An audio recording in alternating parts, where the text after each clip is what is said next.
ijambo ry'Imana véhicule rihetse l'Esprit de Dieu. rihetse umwuka w'Imana, Et l'Esprit de Dieu kandi umwuka w'Imana est source de toute bénédiction divine. ni isoko y'imigisha yose y'Imana. Amen. Amen. Donc, bienvenue Muhawe ikaze rero dans ce moment combien précieux. muri uyu mwanya w'igiciro gikomeye. Alors, ouvrons nos cœurs Dukingurire imitima yacu, à la parole de Dieu tuyikingurire ijambo et à ry'Imana l'action de l'Esprit de Dieu. no gukora k'umwuka w'Imana. Ouvre ton cœur Fungura, kingura umutima wawe, parce que Jésus veut planter sa semence en toi. Yesu ashaka gutera imbuto ye muri wowe. Ma prière, c'est que le Seigneur nous ouvre l'intelligence, Isengesho ryanjye nuko umwami afungura ubwenge bwacu comme il a fait chez les premiers disciples. nk'uko yabikoze kuri ba bigishwa be ba mbere. Il leur ouvrit l'intelligence afin qu'ils comprennent les Écritures. Yabafunguye ubwenge kugira ngo bashobore gusobanukirwa ibyanditswe byera. Si Jésus ne trouvait pas l'intelligence, les Écritures, c'est comme un livre codé. Yesu adashoboye kugufungura ubwenge, Bibiliya ikomeza kuba igitabo gifunze. Un livre scellé. Il y a un cadenas, il faut une clé. Hariho igufuri ikeneye urufunguzo, Et c'est l'Esprit de Dieu qui amène la clé. kandi umwuka w'Imana niwe uzana urwo rufunguzo Ouvre l'intelligence. agafungura ubwenge. Il y a deux types d'intelligence. Hari ubwenge bwo mu buryo bubiri. Il y a l'intelligence naturelle. Hari ubwenge bwa kamere, Il y a aussi l'intelligence spirituelle. hakaba n'ubwenge bwo mu mwuka. Donc on ne comprend pas la Bible uniquement avec l'intelligence naturelle. Rero umuntu ntabwo asobanukirwa Bibiliya gusa akoresheje ubwenge bwa kamere, Il faut une intelligence spirituelle. ariko bisaba ubwenge bwo mu mwuka, Parce que la Bible a été inspirée par l'Esprit de Dieu. kubera ko Bibiliya yahumetswe n'umwuka w'Imana. Alors nous avons vu mercredi Ku wa gatatu rero twabonye que les organisations religieuses juives ko iriya miryango ishingiye ku idini y'Abayuda ont frappé leur monnaie, ce qu'ils appellent la monnaie du temple, bakoze ifaranga ryabo ari ryo faranga ry'ingoro. qui a une pièce de monnaie du temple. Nous avons vu que $1 vaut 3,65 shekels. Twabonye ko idolari rimwe rihwanye na shekeri 3.65. Shekel, c'est la monnaie israélienne. Iyo shekeri niryo faranga rya Isirayeli. Vous savez, il a de la valeur. Murumva rirafite agaciro, Amen. sibyo? Comprenez? Mwabyumvise? Donc c'est une monnaie qui est demandée aujourd'hui dans beaucoup de pays. Ni faranga ririho ririfuzwa mu bihugu byinshi. Et nous avons vu que sur l'une des faces de cette pièce de monnaie, Ku gihande kimwe cy'iryo faranga il y a deux figures. hari amashusho abiri. La première, c'est la tête de Cyrus, Uwa mbere n'umutwe wa Kuro, qui a dominé l'empire mondial avant l'empire grec. yayoboye ubwami bwategetse isi yose mbere y'ubwami bw'Abagiriki. Ça veut dire, après Babylone, Nuvuga ngo nyuma ya Babuloni, un court de temps, il y a eu l'empire des Mèdes. igihe gito haje gukurikiraho ubwami bw'Abamede, Mais les Mèdes n'ont pas dominé le monde. ariko Abamede ntabwo bigeze bategeka isi, Ils ont mis fin à l'empire babylonien de Nebuchadnezzar, ahubwo bashize iherezo ku bwami bwa Babuloni bwa au temps Nebukadinezari, du fils de Nebuchadnezzar. mu gihe cy'umuhungu wa Nebukadinezari. Mais écoutez bien, Ariko munega amatwi lorsque neza, la Bible parle du fils de Nebuchadnezzar, igihe Bibiliya ivuga umuhungu wa au Nebukadinezari fils de David, cyangwa umuhungu wa Dawidi, ce n'est pas son fils direct, ntabwo ari umuhungu umuturuka mu nda, même si c'est son arrière un petit-fils. ndetse n'umwana we kuba Par mukomokaho. exemple, Jésus est appelé fils de David. Nk'urugero, Yesu yitwa umuhungu wa Dawidi, Mais sur le plan physique et charnel, ariko ku rwego rwo mu mubiri, entre Jésus, homme, hagati Yesu nk'umuntu et le roi David, n'umwami Dawidi il y a 1000 ans. hari imyaka igihumbi, Mais il est appelé fils de David. ariko akitwa umuhungu wa Dawidi cyangwa Il est mwene de la Dawidi. lignée de David. Nuvuga ngo akomoka mu nda ya Dawidi. Même ce Belshazzar, N'uyu Belishazari il n'est pas directement enfant de Nebuchadnezzar. ntabwo ari umwana ukomoka mu nda ya Nebukadinezari, Non, non, il est de sa lignée. ahubwo no mu rubyaro rwe. Vous comprenez? Murabyumva? Pour un lecteur qui n'est pas avisé, Ku muntu rero arimo arasoma atabizi, il croirait que c'est l'enfant qui est directement issu de Nebuchadnezzar. yakwibwira ko ari umwana yabyawe na Nebukadinezari. Ça veut dire, si moi j'ai un petit-fils nuvuga ngo nk'igihe ou jewe arrière-petit-fils, naba mfite mu bakomokaho nk'umwana dans la pensée là asiatique, muri icyo gitekerezo cya biriya bihugu by'iburengerazuba, serait appelé fils de Nkurunziza. yakwiswe umwana wa Nkurunziza. Vous comprenez? Voilà. Murabyumva? Voilà pourquoi Jésus est appelé fils de David. Niyo mpamvu Yesu yitwa umuhungu wa Dawidi, mwene Dawidi cyangwa umuhungu wa Dawidi. C'est souligner la lignée, sa lignée, Kandi bicoha akarongo ko ari mu rubyaro rwe, son ascendance. ni mu bamukomokaho. Voilà. Donc Cyrus, Rero Kuro il a été vainqueur des Mèdes. niwe yanesheje Abamede. Alors, le deuxième empire qui a suivi Babylone, Ubwami bwa kabiri bwaje gukurikira ubwa Babuloni, puisque la Perse a supplanté les Mèdes, kubera ko ubw'Abaperesi bwaje kunesha ubw'Abamedi. alors on combine les deux. Ubwo bwami bwombi rero barabuhuza, On l'appelle l'empire médo-perse. bukitwa ubwami bw'Abamedi n'Abaperesi. Comprenez? Murabyumva? Parce que dans la vision de Daniel, Kubera ko muri iriya yerekwa rya Daniyeli, les Mèdes étaient symbolisés par la petite corne. Abamede bashushanishwa na kagahembe gato, Et puis, les Perses, c'était la longue, la grande corne. hanyuma Ubuperesi bwo ryari rya hembe rirerire. Les Mèdes et les Perses viennent d'une même région géographique. Abamede n'Abaperesi baturuka mu cyerekezo kimwe kuri iyi si, Voilà pourquoi ça veut dire l'Est du ni monde. muri iriya bihugu by'Iburasirazuba. Et voilà pourquoi les Perses sont beaucoup mentionnés plus que les Mèdes. Niyo mpamvu Abaperesi bavugwa cyane kurenza Abamedi, Parce que leur règne a supplanté celui des Mèdes. kubera ko ingoma yabo yaje kuruta iy'Abamedi. Alors, les organisations religieuses juives Imiryango ishingiye ku idini y'Abayuda qui travaillent sur la reconstruction du troisième temple, barimo barakora ku bigerekeranye no kubaka ingoro ya gatatu. ils ont mis l'effigie de Cyrus Bashizeho iriya gishushanyo cya Kuro, Il s'appelle Cyrus le Grand. yitwa Kuro mukuru, Parce qu'il avait, même son père était Cyrus. na se umubyara nawe yitwaga Kuro, Il s'appelle Cyrus le Grand. uriya rero akitwa Kuro mukuru. Pourquoi est-ce qu'ils ont mis cette effigie de Cyrus? Kubera ko bashizeho kiriya gicapo cyangwa iriya shusho ya Kuro. Nous avons lu que Dieu a ordonné à Cyrus de lui bâtir la maison de Jérusalem. Twasomye ko Imana yategetse Kuro kumubakira inzu i Yerusalemu, Mais en fait, ce n'est pas construire. ariko mu bisanzwe ntabwo ari kuyubaka. C'est lui qui allait autoriser les Juifs de l'exil. Niwe yari guha uburenganzira Abayuda bari mu muyage, Ça veut dire à Babylone.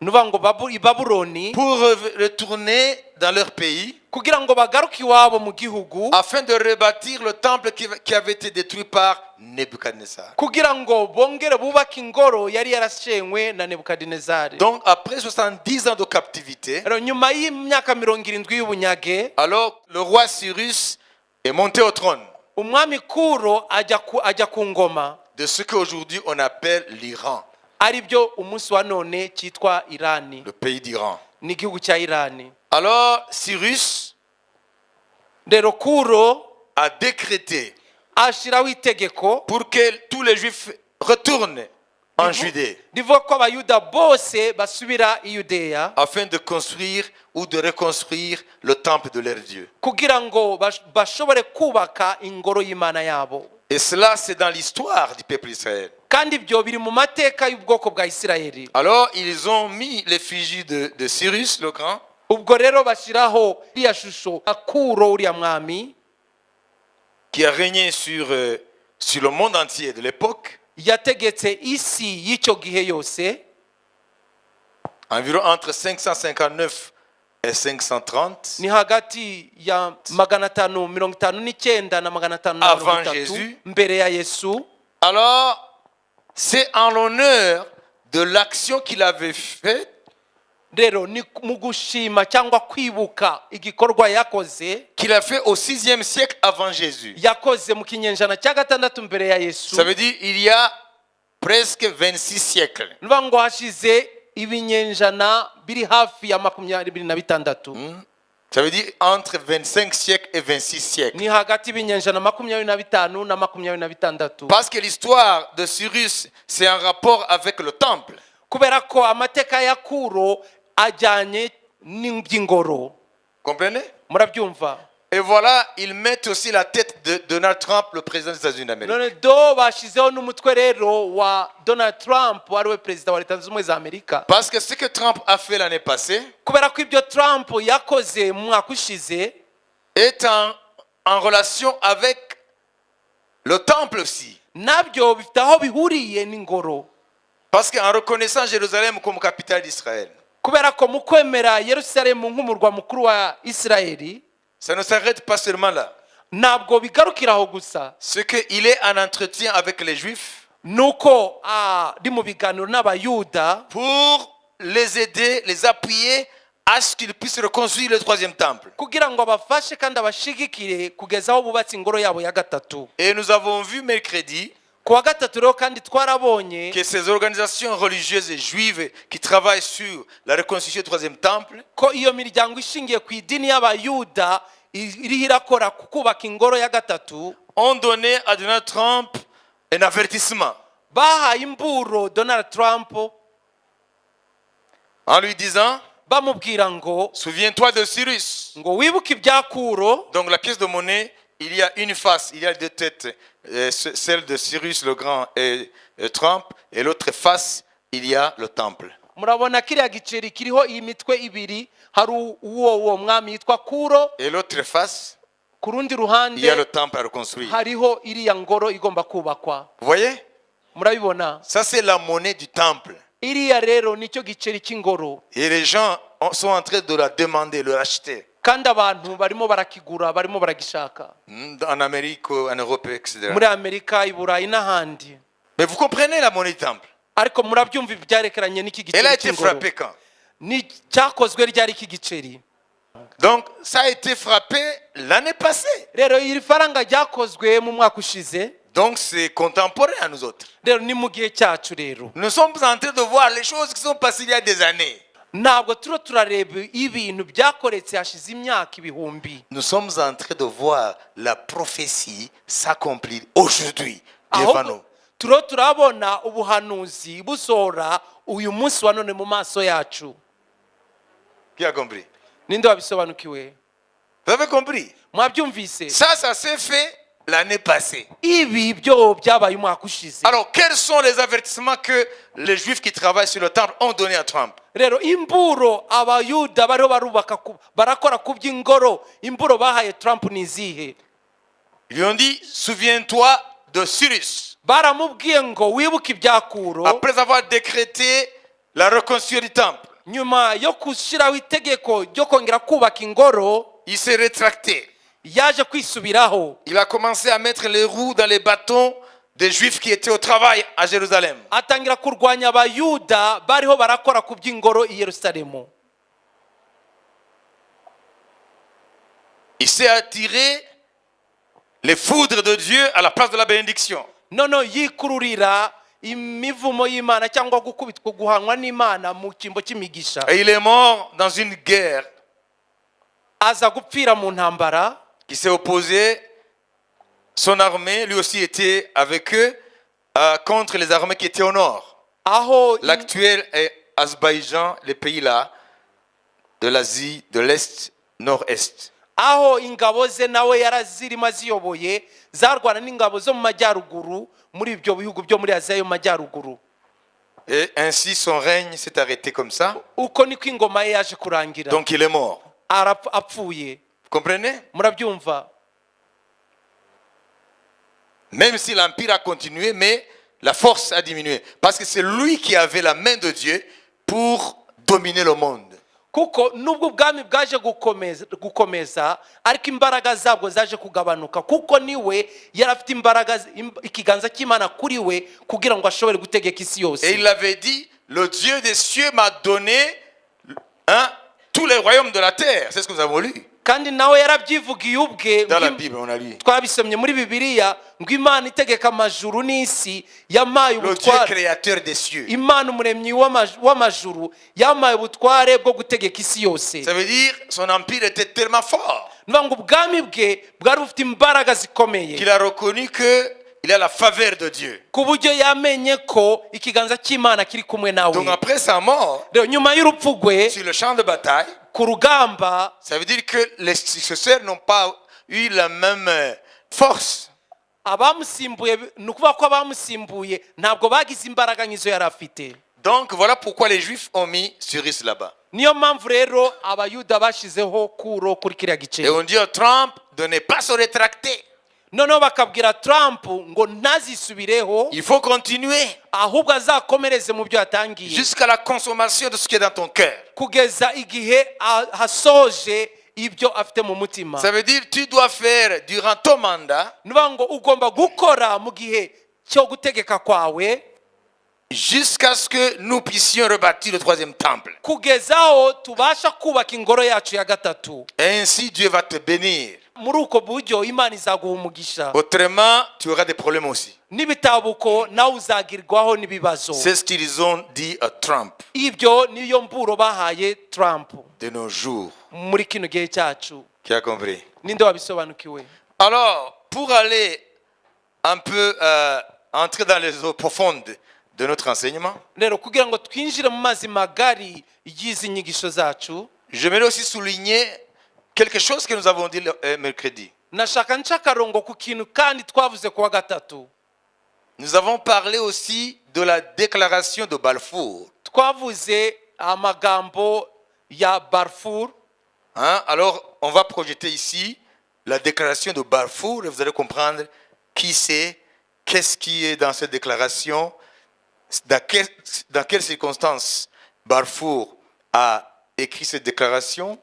turaza kumva rero biri muri iyo magambo yatangajwe na Balfour ibiyakubiyemo Parce que Trump, on lui a dit aussi, rappelle-toi aussi la déclaration de Balfour. kuko Trump baranamuburiye nawe ngo yibuke iby'amagambo yatangajwe n'uwitwa Balfour. Et en ne respectant pas ce que Balfour avait déclaré, rero mu kutubahiriza ibya Balfour yatangaje au nom de la majesté de l'Empire britannique, mu izina ry'ubwami bw'ubwongereza British Empire, ubwami bw'ubwongereza parce que l'Angleterre, dans les siècles passés, était une puissance mondiale. kubera ko mu binyejana byashize ubwongereza cyari gihangange kitegeka isi Un siècle en arrière, nk'ikinyejana nyuma l'Empire britannique ubwami bw'abongereza était plus vaste bwari bugari cyane que le royaume d'Angleterre aujourd'hui. kurenza ubwami bw'ubwongereza mu gihe cya none ubwami bwa none Alors, qu'est-ce qui a fait que l'Empire britannique chute? ni kiki cyateye ubwami bw'ubwongereza kugwa Les Juifs disent, abayuda baravuga ngo c'est parce qu'ils n'ont pas respecté la déclaration de Balfour. nuko batubahirije ibyo Balfour yatangaje. Vous comprenez? Murabyumva? Inde, ubwongereza beaucoup de territoires en Asie, n'ibice byinshi byo muri Aziya l'actuel États-Unis, na leta zimwe za Amerika za none, donc l'Amérique du Nord, l'Amérique du Sud, Amerika y'amajyaruguru, Amerika y'amajyepfo, Afrique, Afrika, c'est presque sur tous les continents, ni ku migabane hafi yose l'Empire britannique était là. ubwami bw'abongereza bwari buhari. Ouganda était leur territoire. Igihugu cya Uganda bwari Kenya mu était butaka le bwabo. territoire. Kenya nayo nuko. Tanzania nuko. Beaucoup de pays Ibihugu byinshi en Asie, partout. muri Aziya henshi ku isi. Donc c'était un empire. Rero bwari ubwami Mais cet empire a été cassé. ariko bwaje gusenyuka. L'une après l'autre, Bumwe ku bundi l'Empire britannique a perdu ses territoires. ubwami bw'abongereza bwagiye butakaza ibice byabwo byari Jusqu'à byarigaruriye rester seulement là, dans les îles là, kugeza aho de busigara l'océan Atlantique. ari buriya bwami bugizwe na biriya bigwa muri ya nyanja ya Ocean. Vous comprenez? Murabyumva? Vous comprenez ce que c'est l'empire? Murukwiye gusobanukirwa ubwami cyari cyo bishatse kuvuga. Ah? Nuvuga ngo ku isi yose bari barigaruriye, hafi isi yose bari hafite ibihugu bagiye bigarurira. Noneho nyuma buza gusenyuka kugezaho bagenda batakaza ku isi yose ibyo bice bari barigaruriye. Noneho basigaranye hariya Oui. tuzi ubu ngubu muri biriya bigwa gusa. Oui, même le lac africain, la Victoria. Murabizi n'iriya nyanja yo muri Afurika yitwa Victoria. Le lac africain, Iriya nyanja cyangwa kiriya kiyaga, le lac africain porte le nom de la reine d'Angleterre, Victoria. kiriya kiyaga kitirirwa umwamikazi w'Ubwongereza yitwa Victoria. D'ailleurs, on pourrait dire impératrice, parce que c'était l'Empire, n'est-ce pas? Ko bashaba n'umwamikazi w'umudamu kuko yari umwami. Même au Canada, il y a Non, mais- encore des territoires qui portent son nom. No muri Canada haracyari uduce twitirirwa izina rye. Vous voyez, c'était l'Empire. Rero murabona ko bwari ubwami bwuzuye isi. Le monde était presque le domaine de la couronne britannique. Isi yari hafi nko kuba ubutaka bw'Ubwongereza cyangwa bw'ubwami Alors, bw'Ubwongereza. lisons maintenant ce qui contient cette déclaration de Balfour. Reka dusome ibyanditse Allez, il faut muri projeter. itangazo rya Balfour. hashize imyaka 100 habaye ikintu kitazibagirana mu mateka kibaye ku itariki 2 z'ukwezi kwa 11 1917 guverinoma y'Ubwongereza yemera uburenganzira abayuda aho gutura muri rusange mu gihugu cya Palestiniya. Kuri uwo munsi nyirizina mu ibaruwa yanditswe na Minisitiri w'Intebe w'Ubwongereza nyakubahwa Lord Balfour yandikira nyakubahwa Lord Rothschild wo muri muvuma iharanira itahuka ry'abayahudi iwabo bo mu Bwongereza. Guverinoma y'Ubwongereza yemeraga uburenganzira bw'abaturage b'abayahudi mu gusohoza inzozi z'abasekuruza babo zo gusubira ku butaka bwa Isirayeli.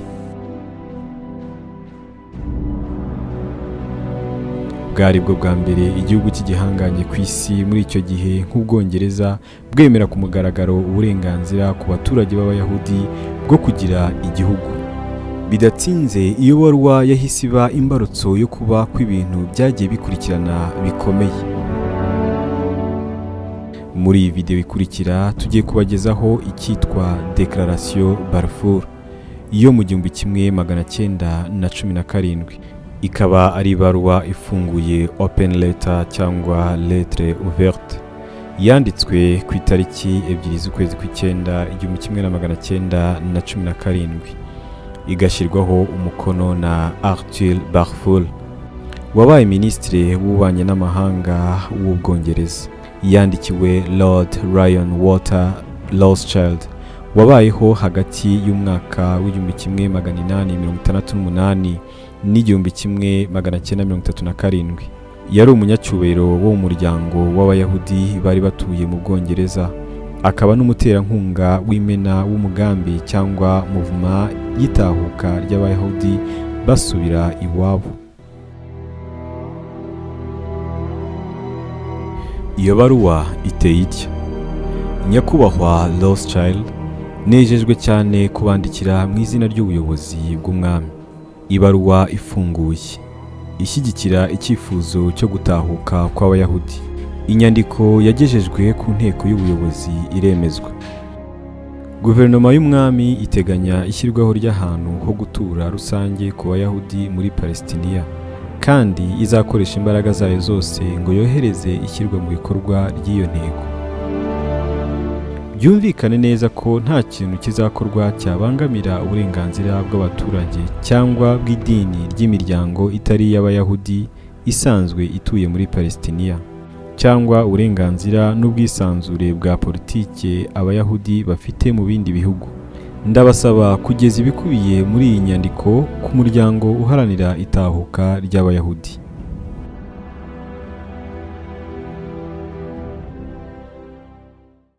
Ça, c'est très important dans l'histoire de la naissance d'Israël moderne. Ibi ni ibintu by'ingenzi mu mateka ya Isirayeli yo mu gihe cya none. Donc, vous voyez, cette haute personnalité anglaise, Nuvuga ngo uyu Balfour turavuga, cette déclaration, iri tangazo c'est l'un des éléments ni kimwe mu bintu qui a permis à ce que l'Israël moderne puisse naître byatumye en tant que nation. Isirayeli y'iki gihe ivuka nk'ishyanga cyangwa igihugu. Mais après avoir déclaré être favorable à la création d'un foyer juif en Palestine, ariko nyuma yo gusohora iryo tangazo cyangwa ry'uko rishigikiye uko abayuda bagira ahantu batura bitirirwa muri Palestiniya, Et quand les Juifs ont commencé à rentrer, igihe abayuda rero batangiraga gusubira iwabo, l'Empire britannique s'est rétracté. ubwami bw'abongereza bwaje kwisubiraho.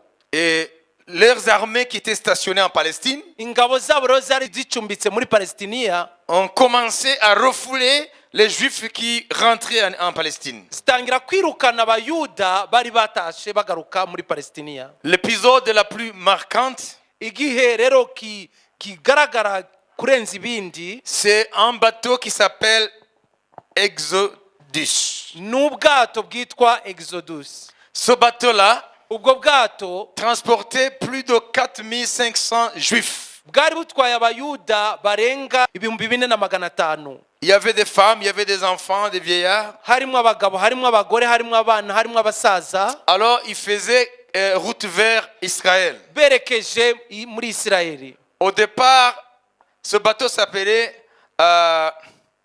President Warfield. War, comme la guerre. Mu ntangiriro ubwo President bwato Warfield. bwari bwitwaga President Warfield.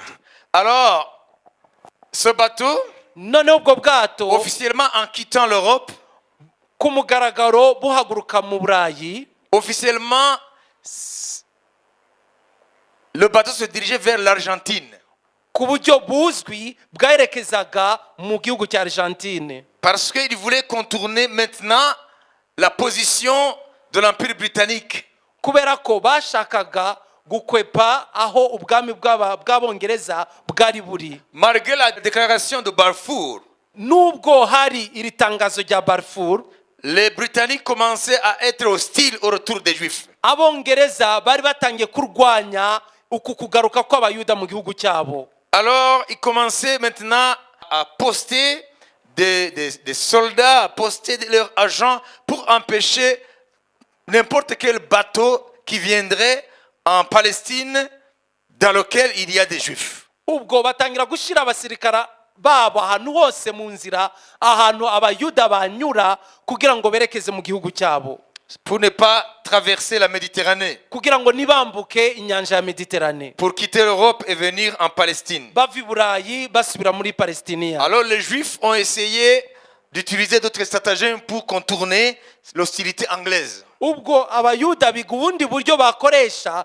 kugira bakwepe iyo mitego y'abongereza. Alors ils ont affrété ce bateau qui s'appelait President Warfield, Ubwo baza rero gufata ubu bwato bwitwa President Warfield, qui avait servi au cours de la Seconde Guerre mondiale. bwari bwarakoze mu ntambara ya kabiri y'isi. Alors ils ont dit officiellement avec les papiers qu'ils se dirigent vers l'Argentine. Ubwo mu buryo bwemewe n'amategeko baza kugaragaza ko bo berekeje mu gihugu cya Argentine. Pourquoi Argentine? Kubera iki Argentine? Parce que cette position de grande puissance qui acceptait à ce que les Juifs puissent trouver un foyer en Argentine ou en Ouganda.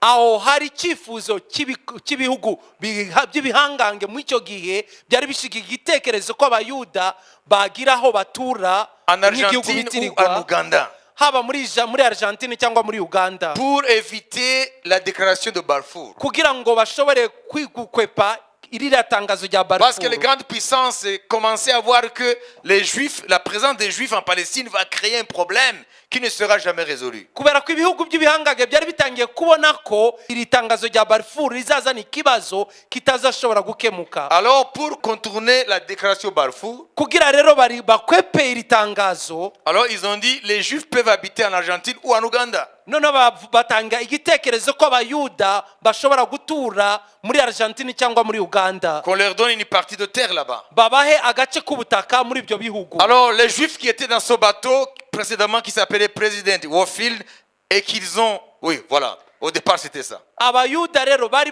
muri ubwo bwato mbere bwitwaga President Warfield, Ils ont présenté des papiers comme quoi ils se dirigent vers l'Argentine. bo baza kugaragaza ibyangombwa by'urugendo bigaragaza ko bo berekeje mu gihugu cya Argentine. Et une fois dans les eaux de la Méditerranée, Ariko bamaze kugera mu mazi y'inyanja ya Mediterane, alors ils ont changé noneho bahindura et ils ont mis un autre nom.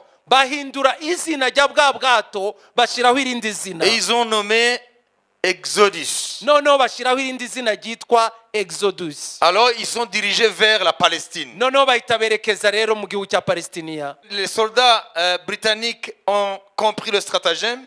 abasirikare b'abongereza bamenya iyo mipango bakoze. Alors ils ont lancé aux trousses de ce bateau leur bateau de guerre. noneho bohereza ubwato bwabo bw'intambara gukurikira ubwo bwato. C'est une longue histoire. n'amateka maremare. Mais une fois près des côtes de la Palestine, igihe rero sur la Méditerranée, bari basatiriye inkengero za palestiniya nuba ku nyanja ya mediterane, tout près de ce qu'on appelle aujourd'hui les côtes de Tel Aviv, aho uno munsi hitwa inkengero za Tel Aviv.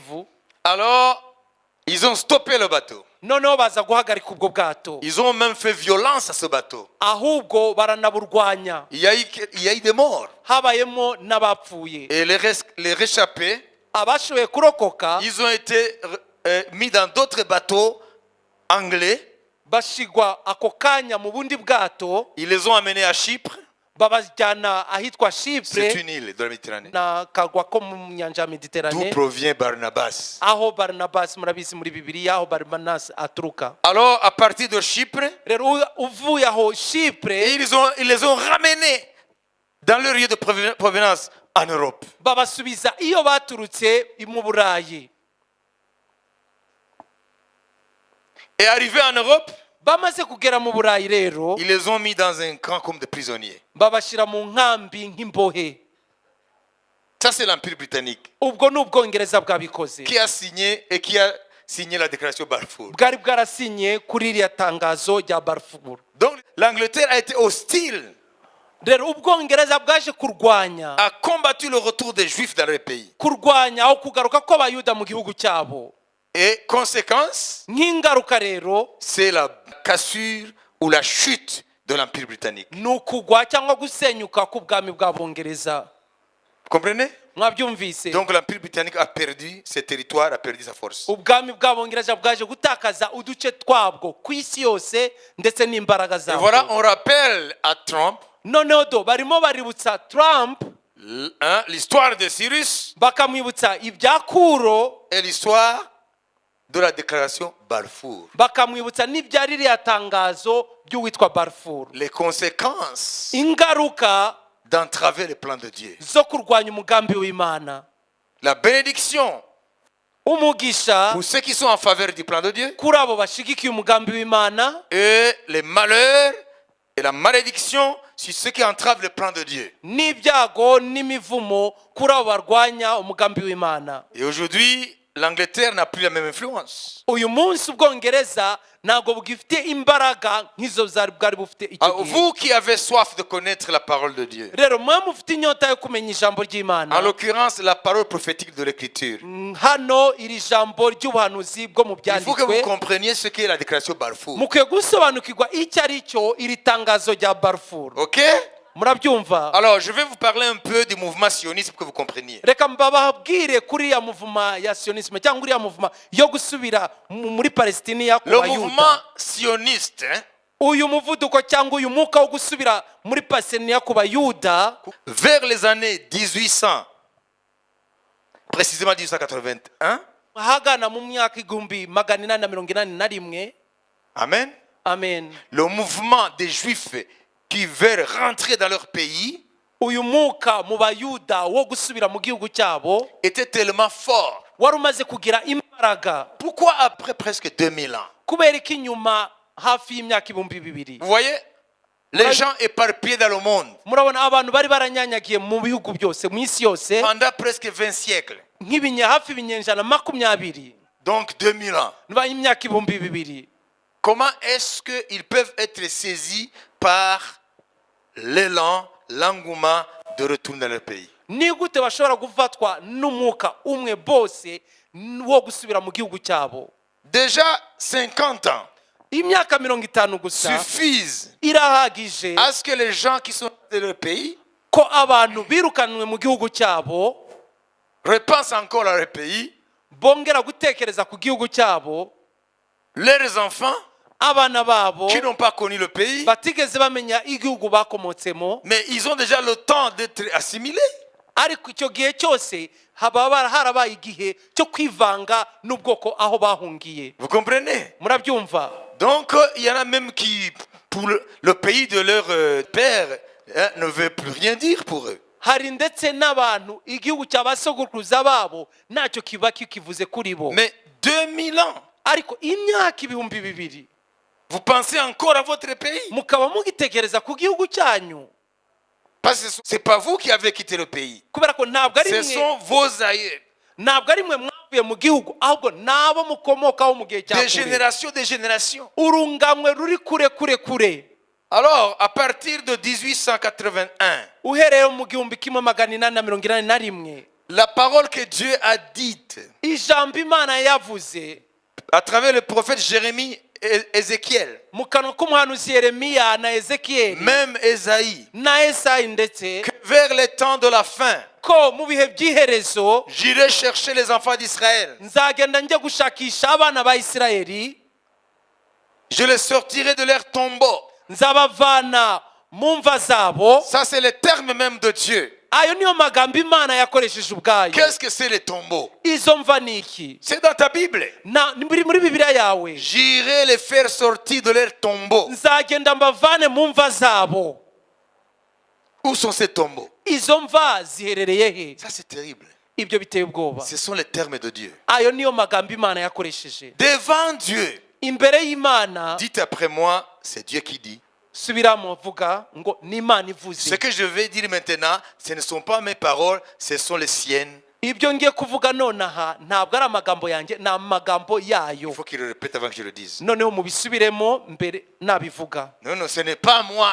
Ce ne sont pas mes paroles, ce sont ses paroles. mubivuge ko ntabwo ari amagambo ye, ahubwo ni amagambo y'Uwiteka. Ah, dites ça, autrement je ne le dis mubivuge.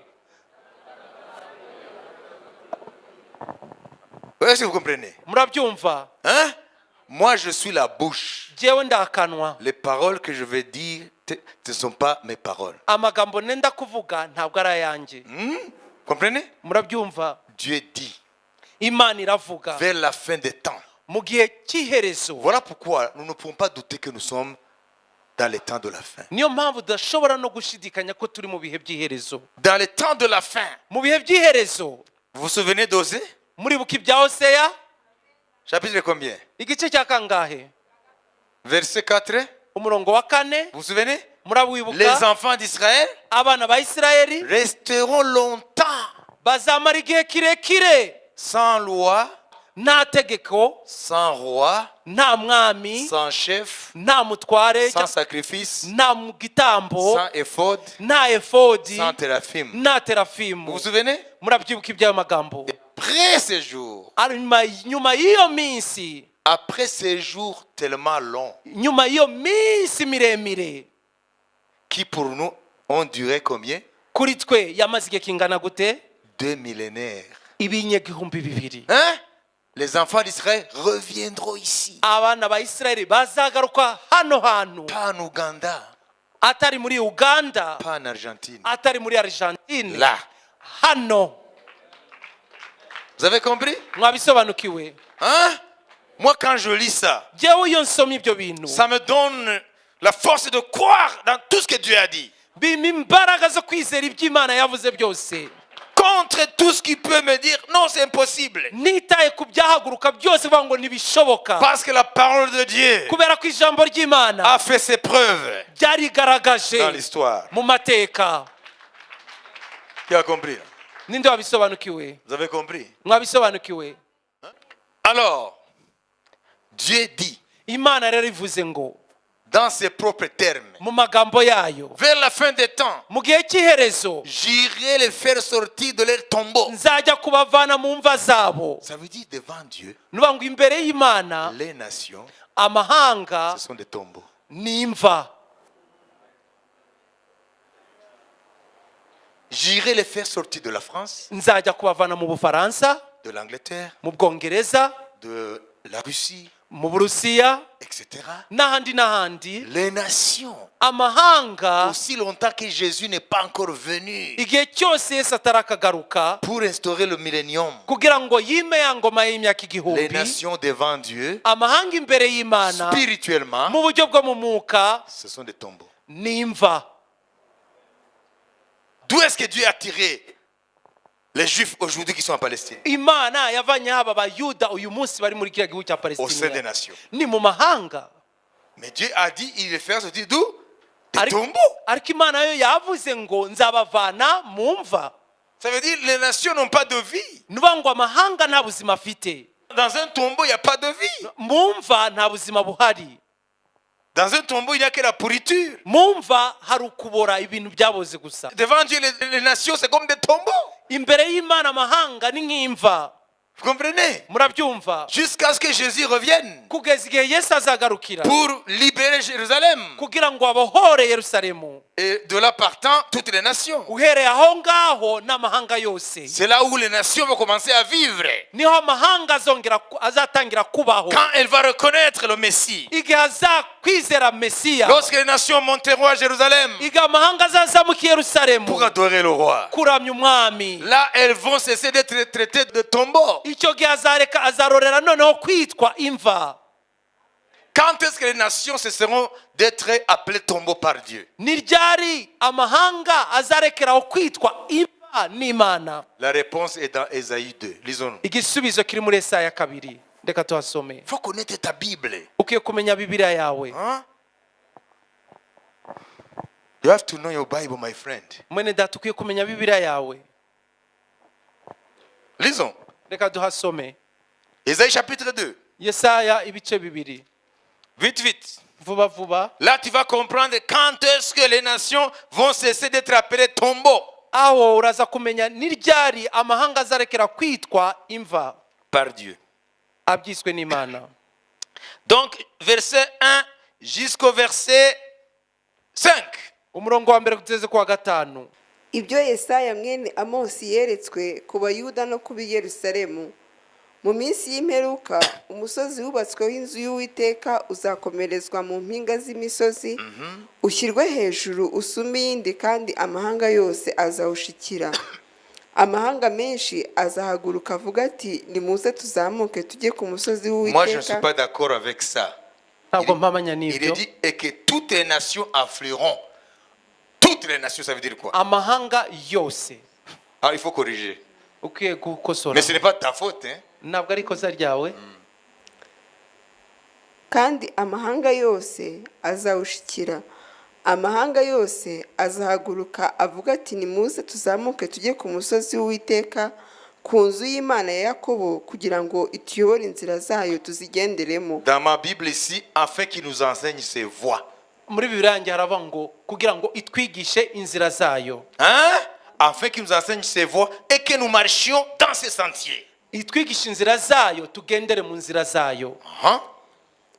Kuko i Siyoni ariho hazaba amategeko, i Yerusalemu hagaturuka ijambo ry'Uwiteka. Azacira amahanga imanza, azahana amoko menshi. Inkota zabo bazazicuramo amasuka, n'amacumu bazayacuramo impabuzo. Nta shyanga rizabangurira irindi shyanga inkota, kandi ntabwo bazongera kwiga kurwana. Mwanzu ya Yakobo mwe, nimuze tugendere mu mucyo w'Uwiteka. Amen. Amen. amen. Quand est-ce que les nations vont cesser d'être appelées tombeaux par Dieu? ni ryari amahanga azarorera kwitwa imva abyiswe n'imana? C'est pendant le millénium. ni igihe cy'ingoma y'imyaka igihumbi. Ingoma ya Messie na yihumbi. Parce qu'aujourd'hui, il dit, la montagne de l'Éternel se relèvera au-dessus de toutes les montagnes. kuko haravugwa ngo umusozi w'Iteka uzazamuka hejuru y'imisozi yose. Il arrivera dans la suite des temps que la montagne de la maison de l'Éternel sera fondée sur le sommet des montagnes et qu'elle se lèvera par-dessus les collines et que toutes les nations y afflueront. Ça veut dire quoi? bivuga iki? Vous voyez, aujourd'hui, uyu munsi murabibona la montagne de l'Éternel, umusozi w'Iteka c'est la montagne du temple. n'uriya musozi w'ingoro. Comprenez? murabyumva? Hein? Est-ce qu'aujourd'hui, elle surplombe toutes les montagnes? uyu munsi ndabaza urengeye indi misozi yose?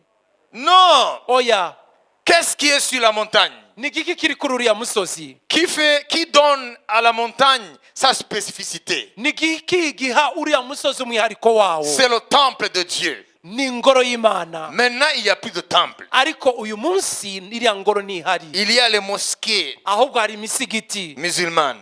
y'abayisilamu Vous comprenez? murabyumva Maintenant, vous êtes familier, n'est-ce pas? ubu ngubu mumaze Dôme du kubimenya Rocher, mosquée El-Aqsa. iriya misigiti ibiri y'abayisilamu iriya misigiti ibiri y'abayisilamu iri ku Okay. musozi sibyo Ça veut dire qu'aujourd'hui dans le monde, nivuga ngo uyu munsi mu isi quand on parle de la montagne de l'Éternel, iyo bavuze umusozi w'uwiteka qu'elle n'a rien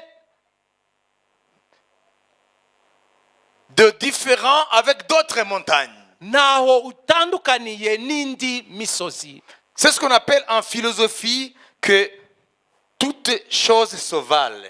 nibyo bita muri filozofi ko byose birangana nicyo kimwe Toi, tu adores Vishnu, wowe ukaba usenga vishnu c'est le dieu de l'hindouisme, n'imana y'abahindu et moi j'adore Jéhovah. nanjye nkaba nsenga yehova Celui-là adore Allah, uriya agasenga hara l'autre adore Mahdi, uwundi agasenga mayidi et d'autres adorent d'autres dieux. n'abandi bagasenga izindi mana Aujourd'hui, uyu munsi aux yeux du monde, mu maso y'isi tous les dieux se valent. imana zose ziraresha zirangana C'est son affaire.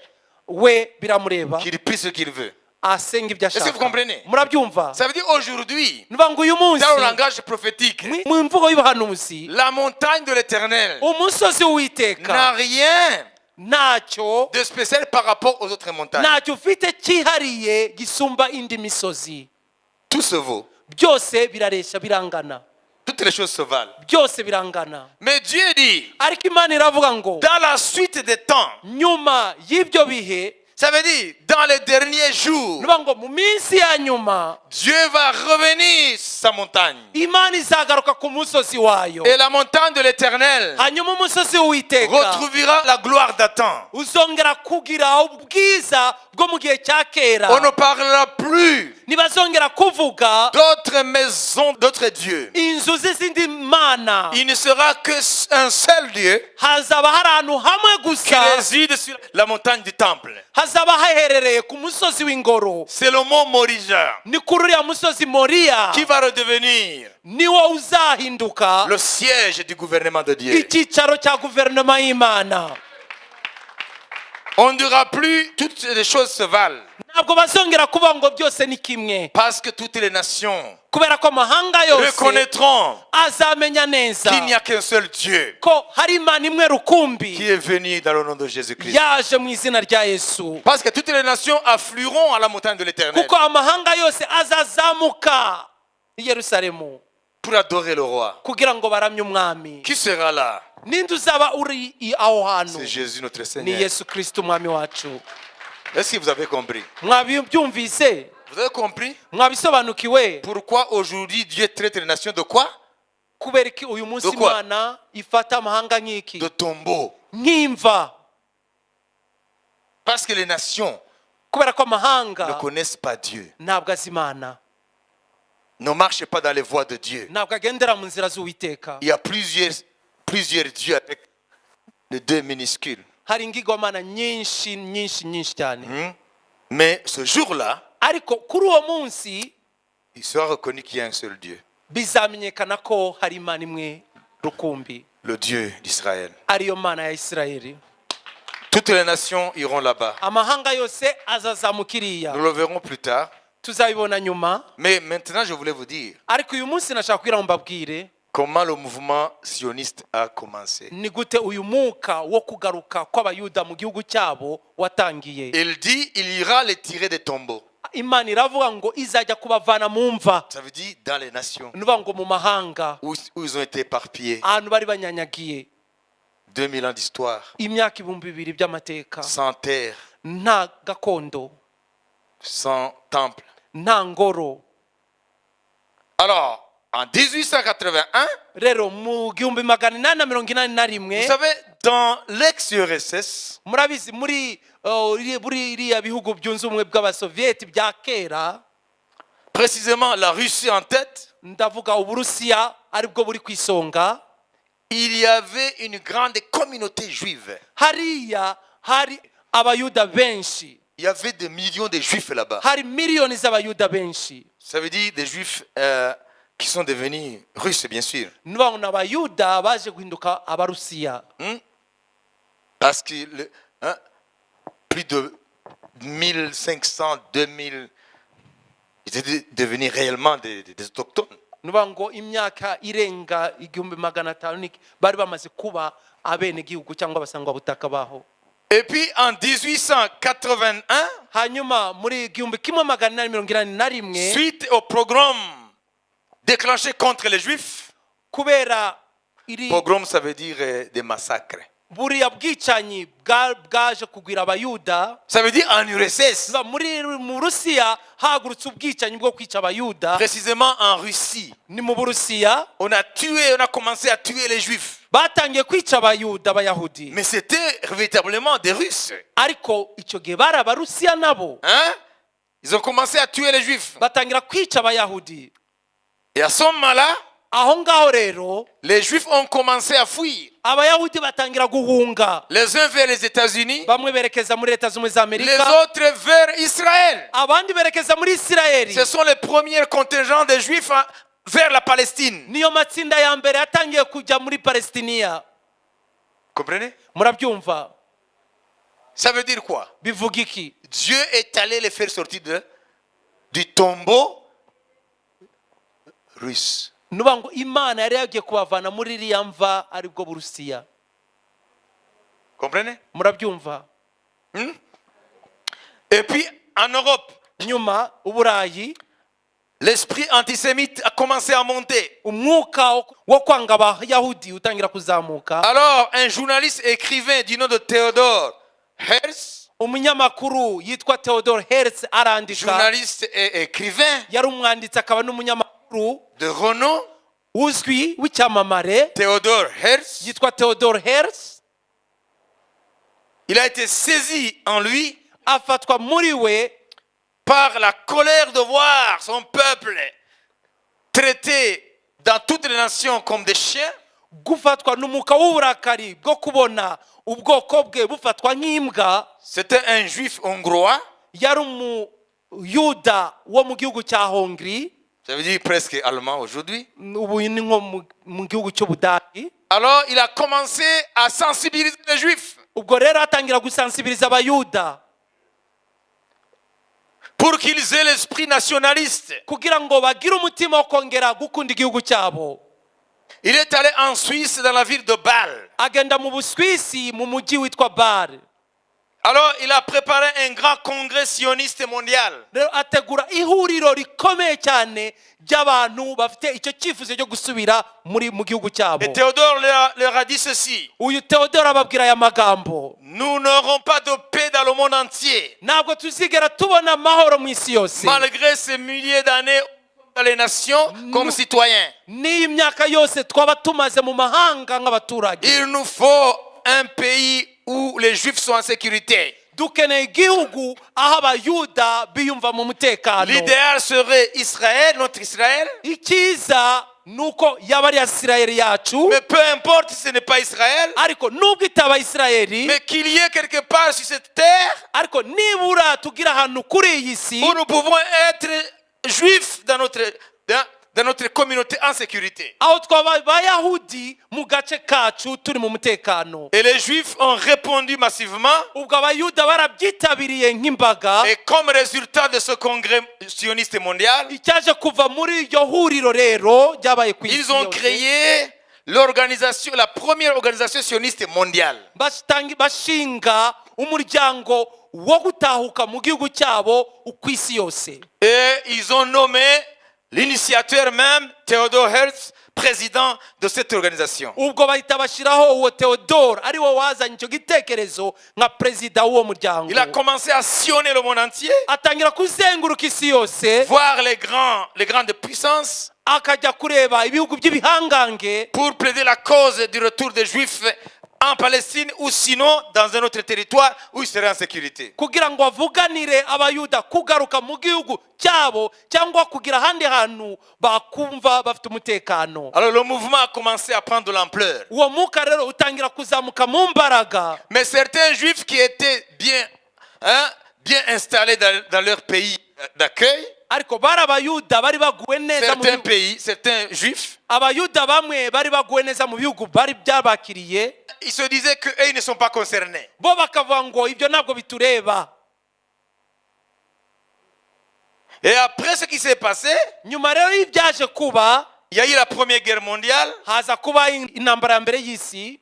et l'esprit antisémite a grandi. Uwo mwuka wo kwanga abayuda urazamuka, ukomeza kuzamuka. Ils ont été persécutés dans certains endroits du monde Batotezwa mu bice binyuranye by'isi, pour culminer avec le massacre de 6 millions de juifs dans toute l'Europe. aho byaje kugera ku ndunduro yo gutsemba miliyoni 6 z'abayuda mu Burayi. Et les juifs, bon gré mal gré, Abayuda babishaka batabishaka, ils ont dit nous ne serons jamais tranquilles ailleurs que chez nous.